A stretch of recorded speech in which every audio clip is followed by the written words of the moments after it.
నమస్కారం. NM7 TV న్యూస్‌కి స్వాగతం. పెద్దలకు నమస్కారం. ఎంతో కలలు కన్నటువంటి అభివృద్ధి జరగాలన్నటువంటి కాంక్షతో ఉన్న రాహుల్ గాంధీ గారిని ప్రధానమంత్రి చేయాలనేటువంటి ఉద్దేశంతో జరిగినటువంటి సారస్వతిక ఎన్నికలలో నాగర్ కర్నూల్ పార్లమెంట్ అభ్యర్థిగా డాక్టర్ మల్లు రవి గారిని అఖండ మెజార్టీతో గెలిపించినటువంటి ఈ వనపర్తి నియోజకవర్గ ప్రజలకు, జిల్లా పరిధిలోని కొల్లాపూర్ నియోజకవర్గంలోని మండలాల ప్రజలకు పేరు పేరున ఖచ్చితంగా కాంగ్రెస్ పార్టీ ఏదైతే హామీలు ఇచ్చిందో అవి పూర్తిగా తూచా తప్పకుండా అమలు చేసే విధంగా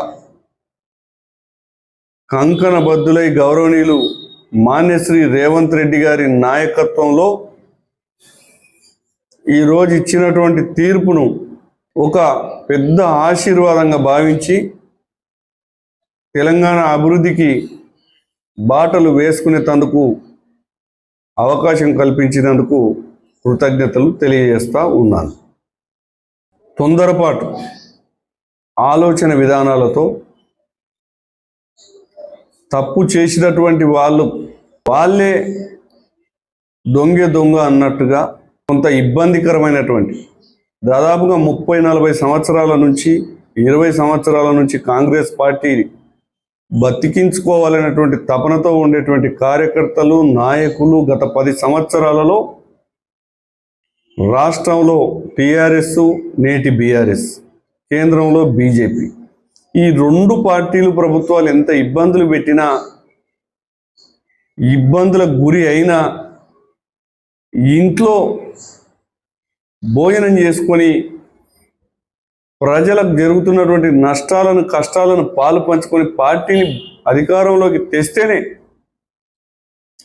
ఈ యొక్క తెలంగాణ రాష్ట్రంలో ప్రజలు సుఖంగా ఉంటారని కష్టపడ్డటువంటి కార్యకర్తలను కించపరిచినట్టుగా పదే గౌరవ ప్రియతమ ఎమ్మెల్యే గారు నిన్న రాత్రి రాజీవ్ గాంధీ చౌరస్తాలో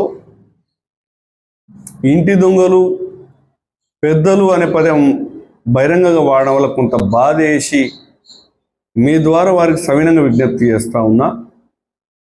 దయచేసి ఆ పదాన్ని వెనుకలకు తీసుకోండి.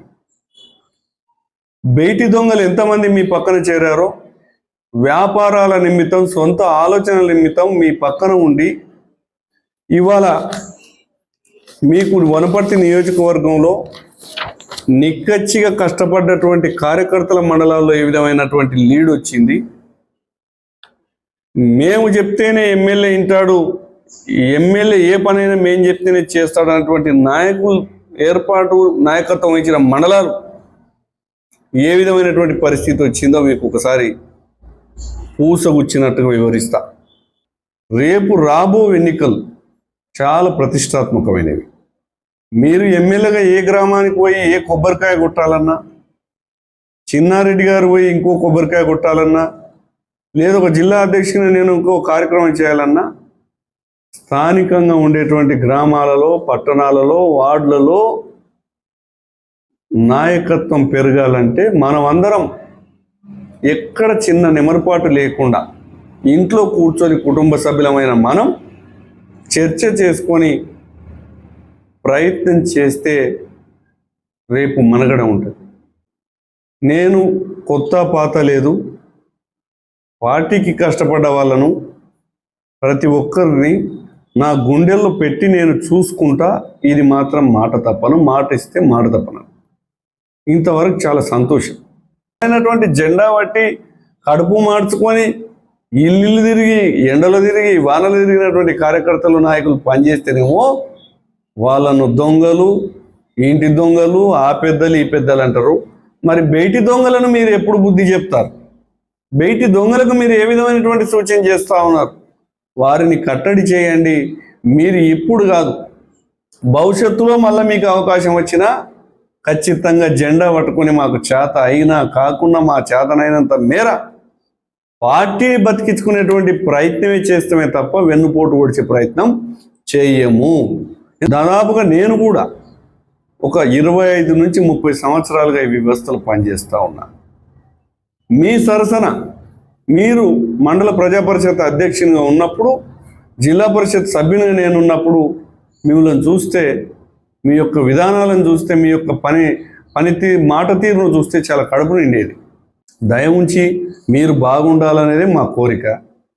మీరు బాగుంటేనే, ఒక పార్టీ ఎమ్మెల్యే బాగుంటే నియోజకవర్గంలో ప్రతి కార్యకర్త బాగుంటాడు, పల్లెలు బాగుపడతాయని అనుకుంటున్నాం. మేమైతే ఇప్పటిదాకా కూడా అదే అనుకుంటున్నాం. మిమ్మల్ని వేరుగా అయితే అనుకుంటలేము. కానీ మీతో మాత్రం గట్టిగా మాట్లాడిస్తున్నారు చివరస్తలల్లా మిమ్మల్ని పల్చన చేయడానికి. మీరు ఎంత కాంగ్రెస్ పార్టీకి సంబంధించిన క్యాడర్ను కానీ నాయకులను కానీ ఓపెన్గా మాట్లాడితే ప్రజలు నిశ్చితంగా గమనిస్తూ ఉన్నారు. రేపు స్థానిక సంస్థల్లో మనం అందరం మంచి మెజారిటీ తెచ్చుకుందామని కూడా దయచేసి మరొక్కసారి విజ్ఞప్తి డిమాండ్ చేస్తూ ఉన్నా. ఇంటి దొంగలు అనే పదాన్ని వాపసు తీసుకోవాలి. బయటి దొంగలను కట్టడి చెయ్యాలి. కష్టపడ్డ కాంగ్రెస్ పార్టీ కార్యకర్తలను గుర్తించాలి. ఖచ్చితంగా అందరితో మమేకమై మీరు నియోజకవర్గ ప్రజల ఆలోచన మేరకు అభివృద్ధికి కలిసి నడవాలి. నాకు ఇచ్చిన అవకాశానికి ధన్యవాదాలు.